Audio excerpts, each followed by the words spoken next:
While the 2022 Motocross and Supercross campaign in America doesn't begin until, well, 2022, we already know the big stories heading into the new year because October 1st is essentially New Year's Day, because that's the day that riders can finally reveal if they're going to a new team, what team that is. And in the case of Jason Anderson, we had a pretty good idea that this would happen. His long tenure with Rockstar Energy Racing and Husqvarna is over, and he is now moving to Monster Energy Kawasaki. Kawasaki announced today that he will be the new teammate on a KX450 alongside Adam Cianciarulo. Eli Tomac has departed to Monster Energy Star Racing Yamaha.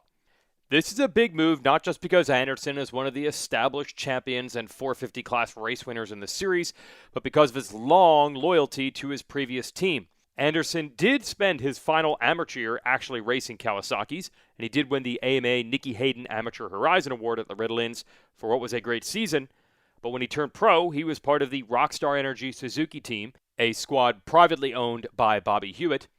And Anderson's 2011 rookie season was not good. In fact, it was so bad, at one point during the summer, the team sent him home and had him skip races to get himself in order physically and mentally.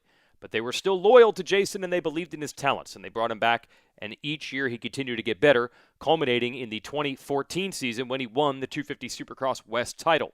By then, the Rockstar Suzuki team had switched to KTMs. The loyalty that squad had to Anderson was reflected in Anderson's loyalty to them. In 2015, the team switched from KTMs to the newly revamped Husqvarna brand, and Anderson moved up to the 450 class with them. The next year, Anderson would win his first 450 Supercross race, and then in 2018, he delivered the Monster Energy 450 Supercross Championship. At that time, 8 seasons into his tenure with the Bobby Hewitt-owned squad, Anderson had re-upped to another long-term contract, and all sides were talking about completing his entire professional racing career, racing for one team. But things do change. First, starting with Anderson training with the famous Aldon Baker. He was with Baker when he won the championship in 2018. Things worked very well for a while, but eventually Anderson would part ways with Baker. It is well known behind the scenes that the KTM Husqvarna group does prefer their riders to work with Baker. Then Hewitt and Husqvarna parted ways. In a video Anderson released today, he explained the Baker breakup, saying that as more riders kept coming into the Baker program, he found it difficult to feel vulnerable with so many people around him. Certainly, it has always been known as both an up and down side of the Baker program to have so many top riders riding and training with each other every day.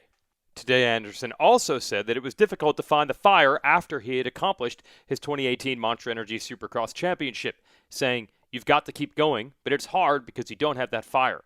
But at the same time, I do love racing, and I feel like I'm finally back to that point where I want to end on a banger." But he also hopes this Kawasaki relationship is just the beginning, as Anderson says he thinks he can race for another 3 to 5 years. The beginning of the 2021 Supercross Championship for Anderson on a Husqvarna was subpar, but by the end of the year, he had rounded back into his normal form, and it looked like he was going to win a race, but the cards didn't fall into place for him. But there's no doubt Anderson still has the speed and the ability to win races, and Kawasaki is hoping that he and Cianciarulo form a formidable 1-2 punch heading into the 2022 season.